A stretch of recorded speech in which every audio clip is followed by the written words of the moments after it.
স্বাগত ডিবিসি সংবাদে আপনাদের সাথে আছি নীলিমা জাহান। সেনাবাহিনীকে জনগণের মুখোমুখি দাঁড় করানোর চেষ্টা করা হচ্ছে বলে মন্তব্য করেছেন বিএনপির ভারপ্রাপ্ত চেয়ারম্যান তারেক রহমান। সবাইকে ঐক্যবদ্ধ থেকে দেশবিরোধী এই ষড়যন্ত্র মোকাবেলার আহ্বান জানান তিনি। দলটির নেতাদের দাবি, দেশকে অস্থিতিশীল করতে ষড়যন্ত্রে লিপ্ত একটি মহল।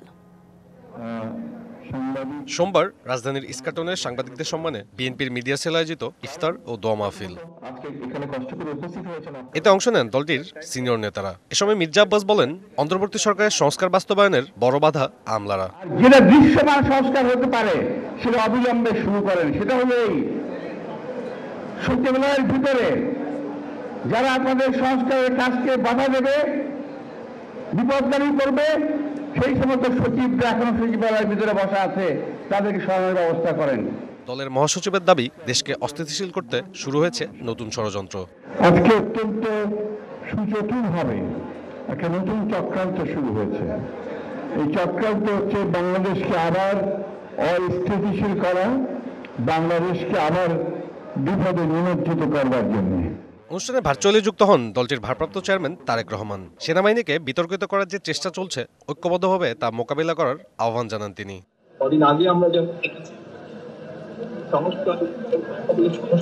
নির্বাচনকে যখন করানো হচ্ছে, ঠিক একইভাবে সেনাবাহিনীকে জনগণের মুখোমুখি করানোর চেষ্টা করা হচ্ছে।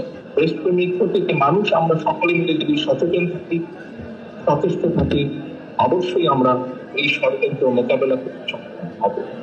স্বৈরাচার বিতাড়নে জুলাই আগস্টে যারা প্রাণ দিয়েছেন, তাদের ঋণের মূল্য দিতে হবে বলেও জানান তারেক রহমান। সাব্বির রোজ, ডিবিসি নিউজ, ঢাকা। জাতীয় নাগরিক পার্টিকে শুধু নতুন রাজনৈতিক দল হিসেবে না দেখে বাংলাদেশের নতুন রাজনৈতিক বন্দোবস্তের সূচনা হিসেবে দেখার আহ্বান জানিয়েছেন আহ্বায়ক নাহিদ ইসলাম।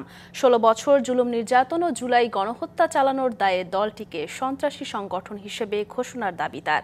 আর আইন করে হলেও গণহত্যাকারী দল হিসেবে আওয়ামী লীগ ও তাদের দোসরদের বিচার চান গণসংহতি আন্দোলনের প্রধান সমন্বয়ক জুনায়েদ সাকি। সোমবার বিকেলে বিভিন্ন দেশের কূটনীতিকদের সাথে জাতীয় নাগরিক পার্টির ইফতার আয়োজন। আলোচনায় জুলাই অভ্যুত্থান সফলতায় তরুণদের, বিশেষ করে উঠে আসে জেনজিদের নজিরবিহীন ত্যাগের কথা। আহ্বান জানানো হয় এনসিপিকে নতুন রাজনৈতিক বন্দোবস্তের সূচনা হিসেবে। Bangladesh saw a historic moment last July. Students, Gen Z, women, workers, citizens, people from every walk of life rose up for their country. It was one of the most powerful democratic uprising of our time. The National Citizen Party was born out of necessity, the necessity of a new political settlement that can deliver the justice, reform and constitutional transformation demanded by our people. বহুদলীয় গণতন্ত্রে fascist শক্তি যেন অংশ নিতে না পারে, সে বিষয়ে অন্তর্বর্তী সরকারকে খেয়াল রাখার আহ্বান এনসিপির সদস্য সচিবের। বাংলাদেশের গণতন্ত্র হওয়া দরকার বহুদলীয় গণতন্ত্র, কিন্তু সেই বহুদলীয় গণতন্ত্রে যেন কোনোভাবেই কোনো ফ্যাসিস্ট শক্তি তাদের অংশগ্রহণ করতে না পারে। এই কারণে বিচারিক যে প্রসেসের মধ্য দিয়ে যাওয়া দরকার, অন্তর্বর্তীকালীন সরকার সেই প্রসেস মেনটেন করবে। এদিকে নারায়ণগঞ্জে এনসিপির ইফতারে ভার্চুয়ালি যুক্ত হন নাহিদ ইসলাম। ঘোষণা দেন আওয়ামী লীগ পুনর্বাসনের চেষ্টা প্রতিহতের। কোনোভাবেই আওয়ামী ফ্যাসিজমকে যে পুনর্বাসনের চেষ্টা করা হয়, তাহলে জাতীয় নাগরিক পার্টি তা রুখে দেবে। গত 15 বছরে যে গণহত্যা, গুম এবং জুলাই হত্যাকাণ্ড, এত কিছুর পরে তারা আসলে আর রাজনৈতিক দল হিসেবে বিবেচিত হতে পারে না, যে আওয়ামী লীগকে সন্ত্রাসী সংগঠন হিসেবে ঘোষণা করতে হবে। ওদিকে ময়মনসিংহে গণসংহতি আন্দোলনের ইফতার মাহফিলে দলটির প্রধান সমন্বয়ক জুনায়েদ সাকি বলেন, আইন করে হলেও গণহত্যাকারী দল হিসেবে আওয়ামী লীগ ও তাদের দোসরদের বিচার নিশ্চিত করতে হবে। জুলাই আগস্ট সহ 15 বছরে যে গুম, খুন, হত্যাকাণ্ড, নির্বিচার হত্যাকাণ্ড হয়েছে, লুণ্ঠন হয়েছে, সেইটার জন্য আওয়ামী লীগের নেতা কর্মী শেখ হাসিনা সহ যারা দায়ী, যারা রাষ্ট্রযন্ত্রের মধ্যে এই সমস্ত অপতৎপরতা চালাতে সাহায্য করেছে আওয়ামী লীগকে, তাদের সকলকে বিচারের আওতায় আনতে হবে। দাবি জানানো হয় সংবিধান সংস্কারে, জাতীয় নির্বাচনের আগে গণপরিষদ নির্বাচনের। আমাদেরকে যেতে হবে গণতান্ত্রিক পদ্ধতিতে। Habibur Rahman, DBC news desk. রবিবার রাতে গুঞ্জন ছড়িয়ে পড়ে দেশে জারি হচ্ছে জরুরি অবস্থা। সামাজিক যোগাযোগ মাধ্যমে ছড়ানো এসব গুজবের ডালপালা নিয়েই রাত কেটেছে মানুষের। তবে এটি যে নিতান্তই গুজব তা জানালেন স্বরাষ্ট্র সচিব। যাকে নিয়ে এত গুজব তার দল এবি পার্টির দাবি এগুলো পতিত আওয়ামী লীগের অন্ধ সমর্থকদের কাণ্ড। এই ব্যাধি মোকাবেলায় গুজব বিরোধী সেল গঠনের দাবি উঠেছে এনসিপির পক্ষ থেকে। রবিবার দিবাগত রাত অন্তর্বর্তী সরকার ক্ষমতায় আসার পর যা ছিল গুজবের রাত। এবি পার্টির সাধারণ সম্পাদক আসাদুজ্জামান ফুয়াদ গ্রেপ্তার হয়েছেন বলে সামাজিক যোগাযোগ মাধ্যমে গুঞ্জন ছড়িয়ে পড়ে, যা নিয়ে রাজনৈতিক অঙ্গনে তোলপাড় সৃষ্টি হয়। সেই সাথে যুক্ত হয় জরুরি অবস্থা জারির গুঞ্জনও। এ নিয়ে সোমবার দুপুরে জরুরি সংবাদ সম্মেলনে দলটির চেয়ারম্যান বলেন, এগুলো সংঘবদ্ধ গোষ্ঠীর পরিকল্পিত অপপ্রচার। এদের পতিত আওয়ামী লীগের পেইড সমর্থক বলেও আখ্যা দেন তিনি। সোশ্যাল মিডিয়াতে নানা রকম উত্তেজনাপূর্ণ নানা রকমের অস্থিরতা আমরা লক্ষ্য করছি। এরা সবাই পরিচিত, চিহ্নিত পতিত স্বৈরাচার এবং আওয়ামী লীগের। এটা হচ্ছে পেইড। এদিকে গুজবকে একটি ব্যাধি উল্লেখ করে সরকারকে গুজব বিরোধী সেল তৈরির অনুরোধ জানান এনসিপি নেতা সার্জিস আলম। দেশের অভ্যন্তরীণ রাজনীতিতে সেনাবাহিনীর হস্তক্ষেপ কাম্য নয় বলেও উল্লেখ করেন তিনি। বাংলাদেশে আর কেউ যেন আওয়ামী লীগের যে কোনো ভার্সনের গল্প না শোনা। আমাদের ভিতরে যেভাবে আপনারা দেখাচ্ছেন যে মতানৈক্য, আমরা মনে করি এটা কোনো মতানৈক্য না। অন্যদিকে গণ অধিকার পরিষদের সভাপতি নুরুল হক নূরের দাবি, সেনাপ্রধান হাসনাত ও সার্জিসকে ডাকেননি, তারাই আগ্রহ নিয়ে গিয়েছিলেন। ছাত্র নেতারাই আগ্রহ নিয়ে কিন্তু সেনা প্রধানের কাছে মিটিং করতে গিয়েছিল। সেনা প্রধান প্রটোকলে এই ছাত্র নেতাদের ডাকার কথা না। তবে সচিবালয় নিজ কার্যালয়ে স্বরাষ্ট্র সচিব জানান, দেশের জরুরি অবস্থা জারির বিষয়টি মিথ্যা। এ সম্বন্ধে আমার কোনো কমেন্ট নাই। এগুলা মেয়ার গসিপস, আলাপ আলোচনা হচ্ছে, দু একজনের কথা বলছে, এর সম্বন্ধে আমার কোনো কমেন্ট নেই। আমাদের যে কাজ আছে সেটা আমরা জারি রাখবো এবং সেভাবে চলতে থাকবো। দেশে আইন শৃঙ্খলা পরিস্থিতি স্থিতিশীল রয়েছে বলেও উল্লেখ করেন তিনি। Rifat Tasnuva, DBC news, Dhaka.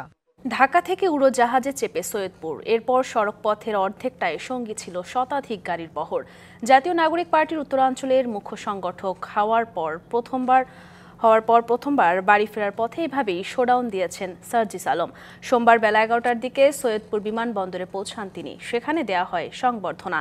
পরে সঙ্গীদের নিয়ে পঞ্চগড়ের উদ্দেশ্যে রওনা দেন। দেবীগঞ্জ সদরে পৌঁছালে শতাধিক গাড়ি বহর নিয়ে আসা এনসিপি নেতাকর্মীরা বাদ্য বাজিয়ে তাকে স্বাগত জানান।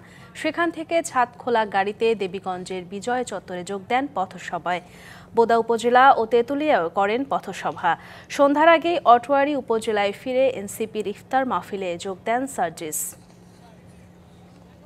সেনাবাহিনী সহ রাষ্ট্রীয় সকল প্রতিষ্ঠানকে কেউ যেন জনগণের বিরুদ্ধে দাঁড় করাতে না পারে সে ব্যাপারে সকলকে সতর্ক থাকার আহ্বান জানিয়েছেন এনসিপির দক্ষিণাঞ্চলের মুখ্য সংগঠক হাসনাত আব্দুল্লাহ। ব্রাহ্মণবাড়িয়ার কসবায় দলের ইফতার ও দোয়া মাহফিলে এসব কথা বলেন হাসনাত। সেনাবাহিনী থেকে শুরু করে বাংলাদেশের প্রতিটা ইনস্টিটিউশন, অ্যাডমিনিস্ট্রেশন, জুডিশিয়ারি, প্রত্যেকটা ইনস্টিটিউশন এগুলো আমাদের। আওয়ামী লীগ এগুলোকে ধ্বংস করছে, এগুলোকে আমরা সংস্কার করে এগুলো জনমানুষের ইনস্টিটিউশন আমরা পরিণত করব। নোয়াখালীর হাতিয়ায় জাতীয় নাগরিক পার্টির পথসভায় হামলায় দলটির যুগ্ম মুখ্য সমন্বয়ক আব্দুল হান্নান মাসুদ সহ আহত হয়েছেন 5 জন। জাতীয় নাগরিক পার্টির হাতিয়া প্রতিনিধি জানান, সন্ধ্যার পর তাদের পূর্ব নির্ধারিত পথসভা ছিল জাহাজমারা বাজারে। আব্দুল হান্নান মাসুদের বক্তব্য শুরু হলে 30 থেকে 40 জনের একটি দল পথসভায় বাধা দিলে এনসিপির লোকজন তাদের ধাওয়া দেয়। হান্নান মাসুদের অভিযোগ, স্থানীয় বিএনপি পরিচয় দেয়া কিছু লোকজন এই হামলা চালায়। প্রতিবাদে জাহাজমারা বাজার সড়কে অবস্থান কর্মসূচি করেন এনসিপির কর্মী সমর্থকেরা। দেশে প্রথমবার সমুদ্র পথে চালু হলো ফেরি চলাচল। চট্টগ্রাম সন্দ্বীপ রুটে আনুষ্ঠানিক যাত্রার মধ্য দিয়ে সূচনা হলো যোগাযোগের নবদিগন্তের। ভার্চুয়ালি যুক্ত হয়ে উদ্বোধন করেন প্রধান উপদেষ্টা ডক্টর মোহাম্মদ ইউনূস। অনুষ্ঠানের স্থলে ছিলেন 7 উপদেষ্টা। এ ফেরি সার্ভিসের মাধ্যমে সন্দ্বীপের কৃষি, মৎস্য অর্থনীতি, বাণিজ্য ও স্বাস্থ্য খাতে আসবে নতুন গতি। পর্যটকদের জন্য আকর্ষণীয় করে সাজানো যাবে সমুদ্র উপকূলকে। সমুদ্রের বুকে ফেরির যাত্রা সন্দ্বীপের মানুষের দীর্ঘদিনের স্বপ্নের বাস্তব রূপ। কখনো বুক, কখনো বা কোমর পানি, আবার কখনো হাঁটু সমান কাদা মারিয়ে কুলে উঠতে হতো দ্বীপ উপজেলা সন্দ্বীপের 4 লাখ মানুষকে। দুর্ভোগ লাঘবে সন্দ্বীপে ফেরি সার্ভিসের উদ্যোগ নেওয়া হয় 2022 সালে। পট পরিবর্তনের পর সন্দ্বীপের সন্তান সড়ক পরিবহন উপদেষ্টা ফাজুল কবির খানের তত্ত্বাবধানে গতি পায় কাজে। সোমবার সকালে আনুষ্ঠানিকভাবে শুরু হয় এই সেবা কার্যক্রম। উদ্বোধন করেন নৌ পরিবহন উপদেষ্টা, সঙ্গে ছিলেন আরও কয়েকজন উপদেষ্টা। ফেরিযাত্রার প্রথম দিনে উচ্ছ্বসিত যাত্রীরা, সুফল তুলে ধরেন পণ্যবাহী গাড়ির চালকরাও। সীতাকুণ্ড থেকে 1 ঘন্টার কিছু সময় পরে ফেরি পৌঁছায় সন্দ্বীপে। সেখানে অপেক্ষায় থাকা সাধারণ মানুষ অভিবাদন জানান সবাইকে। পরে উপজেলা চত্বরে সুধী সমাবেশে অংশ নেন উপদেষ্টারা। বর্ষা উপযোগী ফেরি চালু, 2 পাড়ে সংযোগ সড়ক প্রশস্ত করা ও 24 ঘন্টা ফেরি চালুর দাবি বাসিন্দাদের। আমরা চাচ্ছি যে বর্ষার ওই ফেরিটা আসা পর্যন্ত এই ফেরিটা সাস্টেনেবল থাকে। ব্যবসা বাণিজ্যের ক্ষেত্রে সবকিছুতে একটা আমূল পরিবর্তন আসবে। বর্ষাকালে সি ট্রাক চালু সহ এই দ্বীপ ঘিরে পরিকল্পনা তুলে ধরেন উপদেষ্টারা। আমরা চেষ্টা করছি যাতে সমুদ্র উপকূলীয় ফেরি সার্ভিস করা যায়, সেজন্য হয়তো আমাদেরকে বাইরে থেকে আনতে হবে। এখন আমরা টেম্পোরারি দিয়েছি 2 মাসের জন্য। বেলা 12:30টার দিকে ভার্চুয়ালি সমাবেশে যোগ দেন প্রধান উপদেষ্টা ডক্টর মোহাম্মদ ইউনূস। বলেন, এতদিন সন্দ্বীপে ফেরি চালু না হওয়া লজ্জার। এটা আজকে শুরু করতে পারলো, সেজন্য আমি খুবই আনন্দিত যে এটা এই লজ্জার থেকে আমরা বাঁচলাম। নৌবন্দর ঘোষণা সহ সন্দ্বীপ ঘিরে নানা পরিকল্পনার কথাও জানান প্রধান উপদেষ্টা। সন্দ্বীপকে নৌবন্দর ঘোষণা, কবিরা উত্তরসভা কাজ উন্মুক্ত করা, ঢাকা কবিরা বাস চালু করা, নিয়মিত ডেজিগেট উদ্যোগ নেওয়া হচ্ছে। বহুল কাঙ্ক্ষিত এই ফেরি চলাচলের মধ্য দিয়ে দুর্ভোগ লাঘবের পাশাপাশি এই দ্বীপের কৃষি, অর্থনীতি, সর্বোপরি বাণিজ্যে আমূল পরিবর্তনের আশা করছেন বাসিন্দারা। Mujibul Haque, DBC news, Sandwip, Chittagong. পরিবর্তন হচ্ছে না বাঙালির প্রাণের উৎসব বাংলা নববর্ষের মঙ্গল শোভাযাত্রার নাম। নববর্ষের ঐকতান ফ্যাসিবাদের অবসান স্লোগানে উদযাপিত হবে 2 দিন ব্যাপী বাংলা বর্ষবরণ উৎসব। সর্বজনীন অংশগ্রহণে এবারের শোভাযাত্রায় ভিন্নতা থাকবে বলে জানিয়েছেন সংস্কৃতি উপদেষ্টা মুস্তফা সরোয়ার ফারুকী। বাংলাদেশে প্রথম 1986 সালে পয়লা বৈশাখে শোভাযাত্রার সূত্রপাত ঘটায় যশোরের চারুপীঠের শিল্পী এবং শিক্ষার্থীরা। এরপর থেকে ঢাকা বিশ্ববিদ্যালয়ের তৎকালীন চারুকলা ইনস্টিটিউট সহ দেশের বিভিন্ন জায়গায় ধর্মবর্ণ নির্বিশেষে সব মানুষের সহযোগে উদযাপন হয়ে আসছে মঙ্গল শোভাযাত্রা। ঢাকা বিশ্ববিদ্যালয়ের চারুকলা অনুষদের নিজস্ব অর্থায়নে সমাজ থেকে অমঙ্গলকে সরিয়ে দিতেই মূলত শিক্ষার্থীরা নানা প্রতীকী উপকরণ, বিভিন্ন রঙের মুখোশ ও বিভিন্ন প্রাণীর অবয়ব নিয়ে শোভাযাত্রা করে। 1916 সালে মঙ্গল শোভাযাত্রা জাতিসংঘ সংস্থা ইউনেস্কোর সাংস্কৃতিক ঐতিহ্যের তালিকায় স্থান করে নেয় সগৌরবে। যদি সবাই সর্বসম্মত হয় তাহলে আবার পরিবর্তন হতে পারে। কি নামে এই শোভাযাত্রা হবে সেটা আগামীকালকে একটা সভা আছে, সেখানে ঠিক হবে। তবে রাজনৈতিক পট পরিবর্তনের পর মঙ্গল শোভাযাত্রার নাম পরিবর্তনের ইঙ্গিত আসে সংস্কৃতি বিষয়ক উপদেষ্টা মুস্তফা সরোয়ার ফারুকীর কাছ থেকে। এরপরই সামাজিক যোগাযোগ মাধ্যমে হয় আলোচনা সমালোচনা। সোমবার ঢাকা বিশ্ববিদ্যালয়ের সিনেট হলে নববর্ষ উদযাপনের প্রস্তুতি বিষয়ে বৈঠক করে সাংস্কৃতিক ব্যক্তিত্ব সহ অংশীজনরা। ছিলেন সংস্কৃতি বিষয়ক উপদেষ্টাও। বৈঠক শেষে জানানো হয় মঙ্গল শোভাযাত্রার নাম পরিবর্তন নিয়ে আলোচনা হয়নি। আজকের মিটিং আমাদের কোনো আলোচনা হয়নি, আমরা সিদ্ধান্ত নিয়েছি নববর্ষের ঐক্যতান ফ্যাসিবাদের অবসান। সো ফ্যাসিবাদ পরবর্তী নববর্ষ উদযাপন হচ্ছে। তিনি আরো বলেন, এবারের নববর্ষের শোভাযাত্রা হবে আরো বড় পরিসরে, আরো বৈচিত্র্যময়, যা হবে বাঙালি, চাকমা, মারমা, গারো প্রত্যেকের। Farhana Juthi, DBC news, Dhaka. এখন পর্যন্ত অনলাইনে জমা পড়া 15 লাখ আয়কর বিবরণীর 10 লাখই শূন্য রিটার্ন, অর্থাৎ 10 লাখ করদাতাই বার্ষিক যে আয় দেখিয়েছেন তার বিপরীতে কোনো কর তাদের দিতে হয়নি। এমন তথ্য জানিয়েছেন জাতীয় রাজস্ব বোর্ডের চেয়ারম্যান। অর্থনীতি বিষয়ের সাংবাদিকদের সংগঠন ইআরএফ এর সঙ্গে প্রাক বাজেট আলোচনার কর ফাঁকি বন্ধের উদ্যোগ নেয়ার পরিকল্পনার কথা জানান তিনি। আয়কর প্রদান ও রিটার্ন জমা সহজ করতে কিছু ক্ষেত্রে এবছর অনলাইনে রিটার্ন জমা বাধ্যতামূলক করেছে জাতীয় রাজস্ব বোর্ড। সেই সঙ্গে ব্যক্তি শ্রেণীর করদাতাদের উৎসাহিত করতে বছর জুড়ে সুযোগ দেয়া হয়েছে আয়কর রিটার্ন জমা দেয়ার। সোমবার রাজস্ব ভবনে ইআরএফের সঙ্গে আয়োজিত এক প্রাক বাজেট আলোচনায় এনবিআর চেয়ারম্যান জানান, এখন পর্যন্ত অনলাইনে রিটার্ন জমা পড়েছে 15 লাখ, যার মধ্যে 10 লাখই জমা দিয়েছেন শূন্য রিটার্ন। সেখানে আমি দেখলাম আমাদের 15 লাখ রিটার্ন জমার মধ্যে 10 লাখ রিটার্নই হচ্ছে 3.5 লাখ টাকার নিচে, এরা 1 পয়সা ট্যাক্স দেয়, 2/3, এবং এটা কিন্তু পেপার রিটার্ন একই চিত্র। বড় অঙ্কের এ আয়করদাতার তথ্য নিয়ে সন্দেহ প্রকাশ করেন এনবিআর চেয়ারম্যান। জানান, এসব করদাতার তথ্য খতিয়ে দেখার সক্ষমতা বাড়াতে নজর দিতে হবে। 10 লাখ লোক তারা ট্যাক্স দিল না, তাদেরকে একটু খোঁজখবর নেওয়া যে আসলে কি তারা ট্যাক্স না দেওয়ার মতো লোক, নাকি তারাও চাইলে মিনিমাম ট্যাক্স দিতে পারতো। আমরা মনে করি যে আমাদের এখন ফোকাসটা এইদিকে দিতে হবে, কর ফাঁকি ধরতে হবে, অনেক বড় বড় কর ফাঁকির ঘটনা আছে। এ সময় তামাক জাতীয় পণ্যের ব্যবহার কমাতে এ খাতে শুল্ক বাড়ানোর প্রস্তাব করেন সাংবাদিকরা। তবে কর না বাড়িয়ে পণ্যের দাম বেঁধে দিয়ে নিরুৎসাহিত করা যায় কিনা তা পরীক্ষা করে দেখার আশ্বাস দেন এনবিআর চেয়ারম্যান। তামাকে এখন প্রতি 100 টাকায় যদি বিক্রি হয় 83 টাকা সরকারের ট্যাক্স বোধহয় আর বাড়ানো যাবে না। তবে আমরা এরপর যেটা করতে পারবো যে ধীরে ধীরে দামটা বাড়িয়ে মানে সিগারেটকে নিরুৎসাহিত করার মনে করি। বিভিন্ন খাতে দিনের পর দিন থাকা কর অব্যাহতি সুবিধা আসছে বাজেটে বন্ধ হতে পারে এমন ইঙ্গিত দেন এনবিআর চেয়ারম্যান। এছাড়াও ব্যক্তির আয়কর মুক্ত সীমা বাড়ালে করদাতাদের সংখ্যা আরও কমে যাওয়ার শঙ্কাও জানান তিনি। মুস্তফা মাহবুব, ডিবিসি নিউজ, ঢাকা। সব ষড়যন্ত্র মোকাবেলা করে সমৃদ্ধশালী মানবিক দেশ গড়তে সকলকে একসাথে কাজ করার আহ্বান জানিয়েছেন ঢাকা মহানগর উত্তর বিএনপির আহ্বায়ক আমিনুল হক। বিকেলে রাজধানীর মিরপুরের রূপনগর আবাসিক জনকল্যাণ সমিতির ইফতার ও দোয়া মাহফিল অনুষ্ঠানে তিনি এই আহ্বান জানান। সমিতির সভাপতি শাহ আলম মোল্লার সভাপতিত্বে অনুষ্ঠান পরিচালনা করেন রূপনগর আবাসিক জনকল্যাণ সমিতির উপদেষ্টা ফিরোজুল আহসান। ইফতার মাহফিলে শতাধিক রোজাদার অংশ নেন। পরে বিএনপির চেয়ারপারসন বেগম খালেদা জিয়ার রোগ মুক্তি কামনা করে বিশেষ দোয়া ও মোনাজাত অনুষ্ঠিত হয়।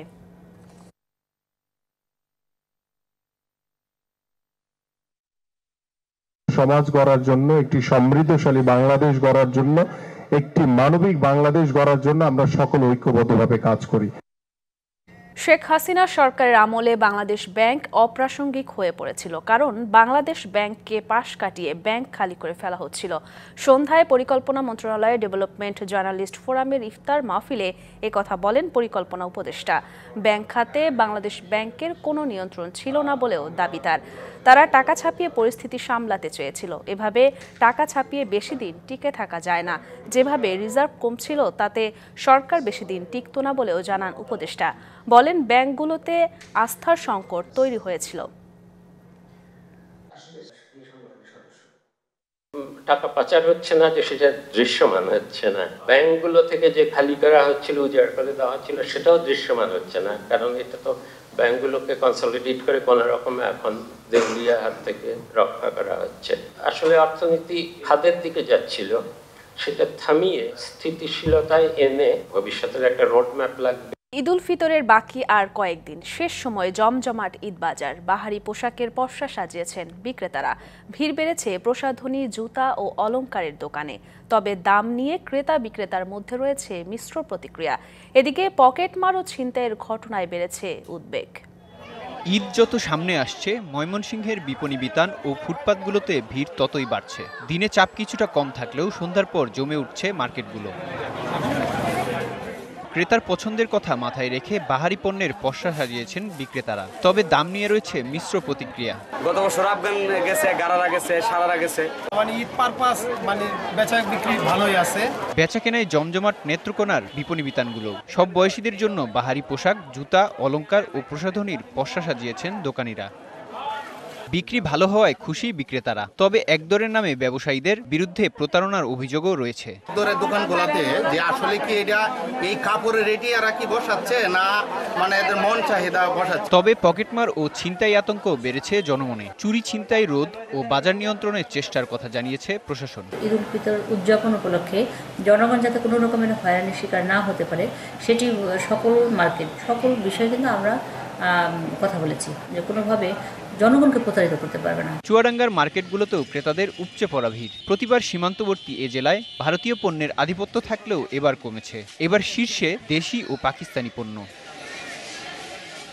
গতবারের তুলনায় এবছর দাম বাড়তি বলে অভিযোগ ক্রেতাদের, তবে দাম সহনীয় দাবি বিক্রেতাদের। পছন্দ হচ্ছে কিন্তু পছন্দ মতো দাম না। আমাদের দেশি প্রোডাক্ট অনেক ভালোভাবে বিক্রি করতে পারছি। পণ্যের দাম স্বাভাবিক রাখতে ও প্রতারণা বন্ধে নিয়মিত তদারকি চলছে বলে জানিয়েছে প্রশাসন। পাকিস্তানি ড্রেস বেশি দাম বা নিম্নমানের বা পাকিস্তানি ড্রেস না বলে অন্য কোনো ড্রেস চালাচ্ছে, তাহলে আমরা এটা আইনগত ব্যবস্থা গ্রহণ করব। ঈদ ঘিরে 3 জেলায় প্রায় 1000 কোটি টাকার বেচাকেনার আশা ব্যবসায়ীদের।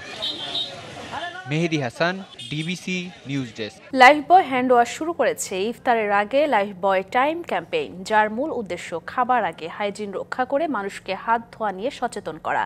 লাইফবয় ঘরের সাথে ঘরের বাইরেও হাইজিন বজায় রাখতে কাজ করে যাচ্ছে।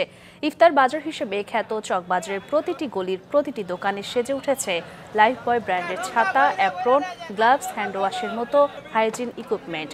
চকবাজারে আসা ক্রেতারা পাচ্ছে আগের থেকে আরও স্বাস্থ্যসম্মত ইফতার। শুধু বিক্রেতাদেরই নয়, ক্রেতা সমাজেও ইফতারে হাইজিন নিয়ে সচেতনতা এসেছে।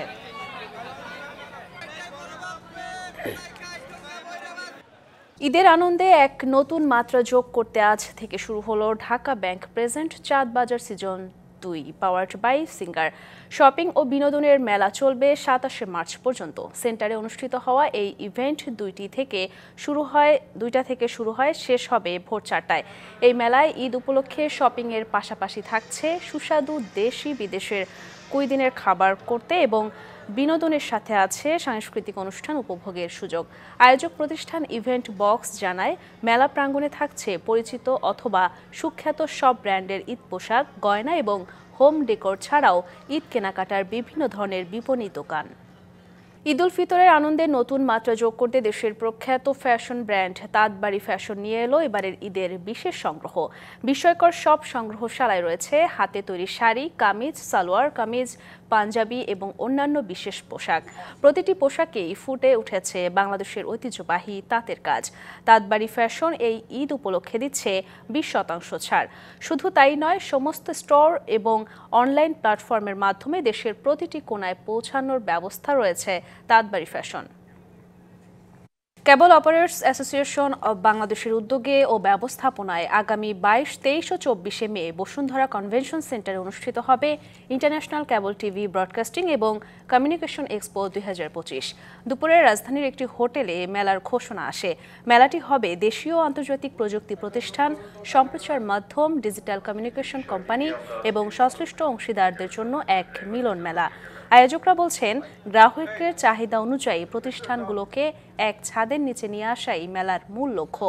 এ মেলায় 100-র বেশি প্রতিষ্ঠান অংশগ্রহণ করবে বলে আশা প্রকাশ করেছেন প্রতিষ্ঠানের সভাপতি।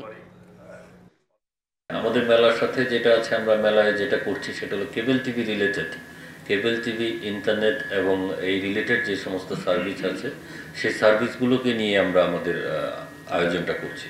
ডিবিসি সংবাদে ছিল এখনকার মতো। ডিবিসি নিউজের সংবাদগুলো পড়তে ভিজিট করুন dbcnews.tv আর ভিজিট করুন ডিবিসি নিউজের ফেসবুক পেজ এবং ইউটিউব চ্যানেল। ডিবিসির সঙ্গেই থাকুন।